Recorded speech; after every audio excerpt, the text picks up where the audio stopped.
If World War III were to break out today, where would the fire start? One of the likeliest scenarios involves the Baltic states, Estonia, Latvia, and Lithuania. These former members of the Soviet Union joined NATO and the European Union in 2004, and Vladimir Putin has been very unhappy about it ever since.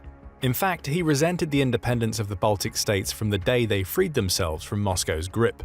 Now, with Russia gaining ground in Ukraine, albeit at a steep price, the Baltic states are even more of a hotspot in world politics than they were a year ago, as the Kremlin harbors secret annexation plans, much like it has with Belarus. And it's not out of the question that Russia will use less than peaceful means to bring them back into its fold. But why do these three tiny states matter so much that Putin may be willing to risk even further escalation with the West? Let's take a look and see why these three seemingly small countries are much more important than you might think, and why this area in northeastern Europe is one of the likeliest starting points for a World War III. By themselves, Estonia, Latvia, and Lithuania do not cut significant figures on the world stage. They have a combined population of only 6.1 million people. Their economies aren't large either, with Estonia ranking 97th in the world, Latvia ranking 95th, and Lithuania ranking 79th. However, despite their small size, they sit on vital real estate, making them geopolitical hotspots. The Baltic states are highly vulnerable. To the north lies Russian territory in St. Petersburg, to the south lies the heavily fortified Russian enclave of Kaliningrad. In addition to some of Russia's tactical nuclear weapons, there are between 100,000 and 200,000 troops there, complete with long-range conventional missiles, artillery, and a vast electronic warfare network. To the east there is Russia's vassal state of Belarus. Starting in 2023, Russia deployed some of its tactical nuclear weapons there too, reactivating Cold War-era bases in Belarusian territory for this purpose. Russia has around 4,000 troops in Belarus, according to Ukrainian sources. However, there are an additional 20,000 troops on the border between Belarus and Russia as of January 2024. These troops could easily be deployed to invade Estonia and Latvia directly from Russian territory, or they could be sent through Belarus to attack Lithuania, particularly along the Suwalki Gap, NATO's most vulnerable geographic point.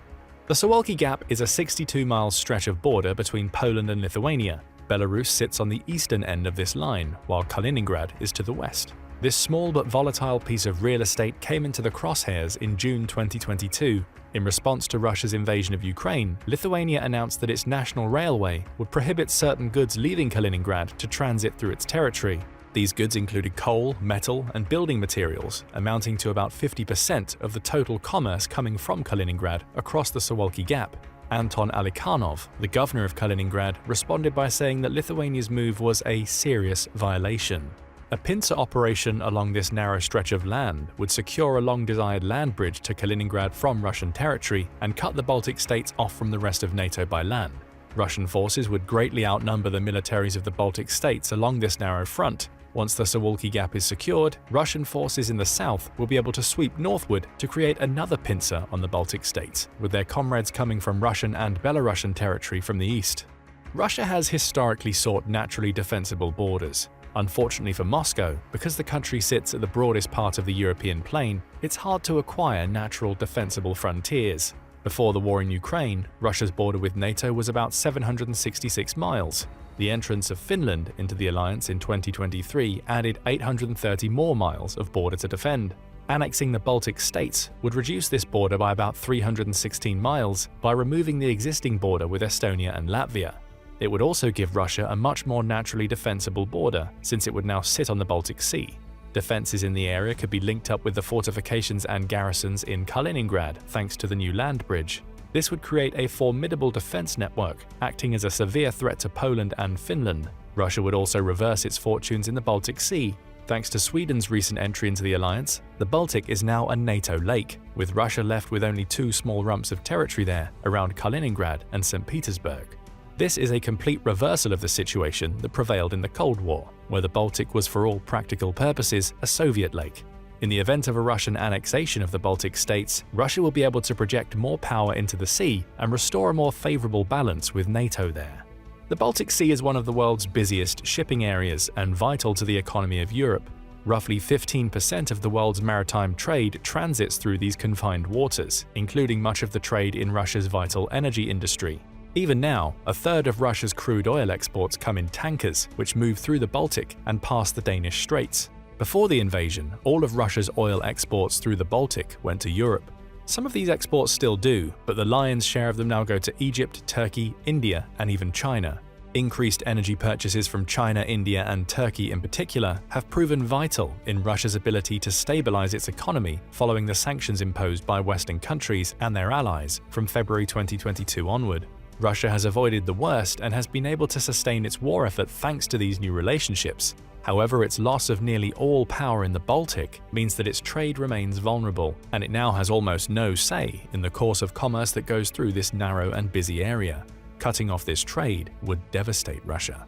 Securing the Baltic states would not solve the issue of the Danish choke points, an issue which has haunted Russia throughout its history, but restoring balance in the sea is still vital for Moscow if it wants a more credible deterrent against NATO.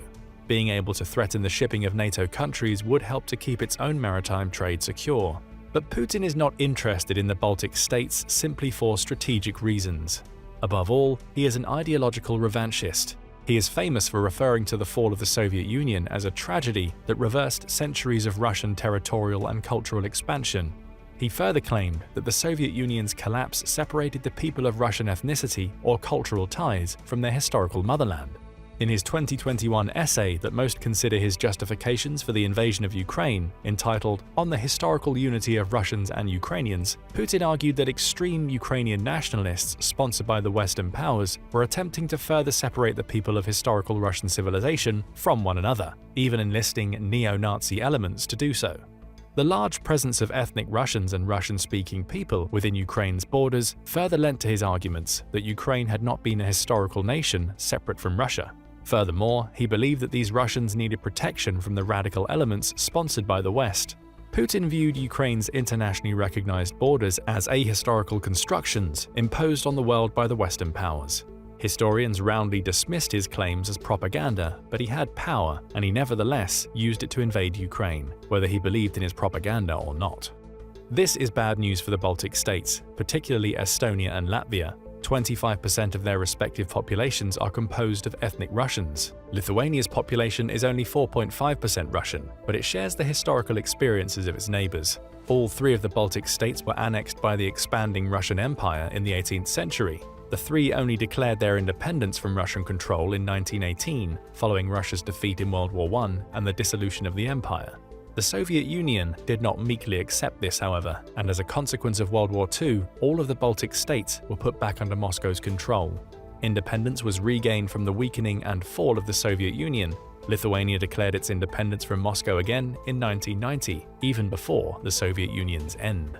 Today, the Baltic states are heavily integrated into the economic and cultural spheres of the West. Their ethnic majorities view themselves as culturally Western, especially the generation born after the fall of the Soviet Union. The Baltic states are becoming more integrated with the West in other ways. One of the few remaining ties to the Russian sphere of influence is through their respective power grids. Following the Soviet Union's downfall, the Baltic states remained part of the same power grid with Russia and Belarus. All three are now in the midst of integrating their electrical networks with Europe and plan to leave the post-Soviet grid at the end of next year. Russia views this plan as a threat. In addition to these historical and strategic factors, there is another factor which may make the Baltic states even more of a hotspot: Russia's limited window of opportunity. Russia's fertility rate is 1.826 births per woman. This is up from the lows seen in the late 1990s and early 2000s, but still significantly below replacement level. Demographers predict that by the end of the century, Russia's population will fall from its current 144 million to 112 million. A falling population not only means fewer people, but an increase in a country's average and median ages. There will be fewer young people to serve in the military, keep the economy running, and create new products and innovations to spur growth in the future.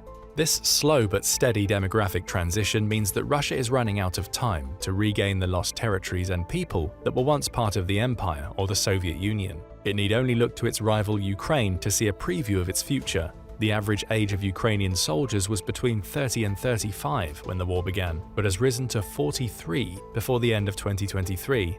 The age may get lower as Ukraine inevitably revises its draft laws to conscript younger people into the ranks, but this will not take away from the broader trend of aging soldiers.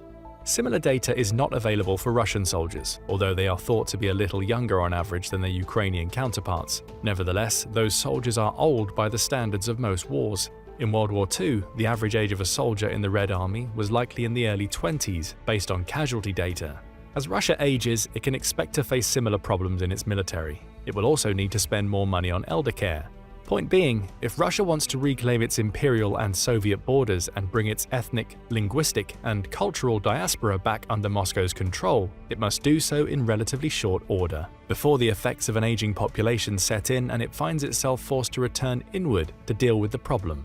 Russia's strategic partner China is facing a similar conundrum, which is why many national security officials in Washington fear an invasion of Taiwan by 2027.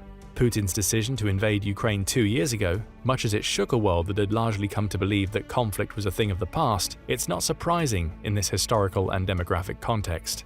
Like Germany before World War I, Russia and China are two aspirants to greater world power at the expense of the order created by the existing hegemon, in this case the United States, and like the German Empire, their relative power in the international system is now at a high point, with a decline coming. The fact that these two countries are motivated by a historical revanchism makes them all the likelier to initiate conflict in the near future if they believe that the costs will not be too high. At first glance, the cost has not been worth it. Putin believed Ukraine would fall without too great an effort, so he launched his invasion. He did not get the short victory he envisioned and has paid dearly in men and material. It's unclear what an acceptable victory even looks like for Russia at this point, despite the slow advances it's made in 2024. But only Putin has the most important piece of information, whether all of the losses Russia has suffered in the war and the economic isolation from most of the world's advanced economies has all been worth it. He is the only one with that information because as a dictator, he is the only one that can make the decisions. If Putin believes that the war in Ukraine has been worth it despite the losses, the Baltic states are in much greater danger. Russia already has annexation plans involving Estonia, Latvia, and Lithuania. Documents leaked to Swedish media in 2023 revealed a multi-stage approach. First, the Kremlin seeks to change attitudes toward NATO in the Baltic states. Through the influence of NGOs and the cultivation of relationships with friendly politicians, it hopes to promote closer cooperation with Russia and stop the Baltic states from leaving the post-Soviet power grid. By 2030, Moscow hopes that the Baltic states will view NATO as a danger to their national security. These documents were drawn up in 2021, before the invasion of Ukraine, and it's likely that their authors in the Directorate for Interregional Relations and Cultural Contacts did not know that their leader was planning to invade Ukraine. The plan's already unlikely prospect of coming to fruition is all but impossible now. With peaceful annexation, or at least reincorporation into the Russian sphere of influence off the table, will Moscow resort to grey zone operations or even all-out war to bring the Baltic states back into its orbit as it did in Ukraine? Unlike Ukraine, the Baltic states are all under Article 5 protection from the North Atlantic Treaty. This acts as a powerful deterrent, and the entrance of Sweden into NATO has helped to relieve some of the security pressures on Estonia, Latvia, and Lithuania. Before Sweden arrived, an attack on the Suwalki Gap would have left these three NATO members completely cut off from their allies. Thanks to Sweden, though, there is now a direct sea route to keep the Baltic states supplied, even if the land connection with Poland is cut. Supplies and reinforcements could be gathered in Swedish territory and sent to the Baltic states. This would increase the costs incurred on the invading Russian forces and slow their momentum as they tried to take territory. The presence of Sweden and its Gripen fighters and submarines also adds more intelligence to NATO's arsenal, reducing Russia's prospects for surprise even further. Nevertheless, Russia would inevitably have a numerical advantage on this front, and we have seen in Ukraine how much this has mattered. The line would be narrower too, and the Russian military has absorbed many of the lessons on modern warfare it has been taught the hard way by its Ukrainian foe, such as the importance of drones and precision-guided artillery fire. More recently, Russia has adapted to the demands of modern trench warfare by using lighter vehicles like pickup trucks, all-terrain vehicles, and even motorcycles to ferry troops while transporting supplies by golf carts. These vehicles are the linchpin for smaller units using mobile tactics, often night raids, and often come armed with small artillery guns or anti-tank guided missiles. Some of the vehicles can carry loads of up to 3 tons, but they still have cruising speeds of almost 100 miles per hour. This is important because while Ukrainian FPV drones have cost Russia dearly in its traditional military vehicles, these small, often unarmored vehicles are much harder for those drones to target. The Ukrainians had once pioneered these light unit anti-drone tactics, but the Russians have learned from their enemies.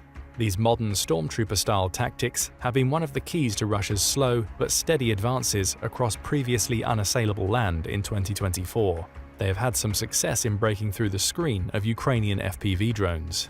The success of these tactics might act as a further enticement for Russia to view an invasion of the Baltic states as a more realistic possibility. Their much smaller territorial extent than Ukraine make them much more ideal for a fast takeover. And if Moscow thinks it has learned enough lessons to overcome Western tactics and equipment, the chance for an invasion of the Baltic states increases. The only thing stopping this more aggressive Russia from invading the Baltic states is their alignment with NATO. When interviewed by Politico in the summer of 2022, the people of Lithuania expressed a high degree of confidence that their NATO allies would come to their defense in the event of an attack on the Suwalki Gap. However, security experts have noted that the invocation of Article 5 for something as otherwise insignificant as the Suwalki Gap remains untested. In theory, the North Atlantic Treaty obligates all members to come to the defense of an ally under attack, no matter how small. However, as NATO grew larger, some national security experts wondered whether the expansion would expose its older members to vulnerabilities it would not in practice want to mobilize force for. Would countries like the United States or Turkey come to the defense of small and faraway countries like the Baltic states if they were attacked?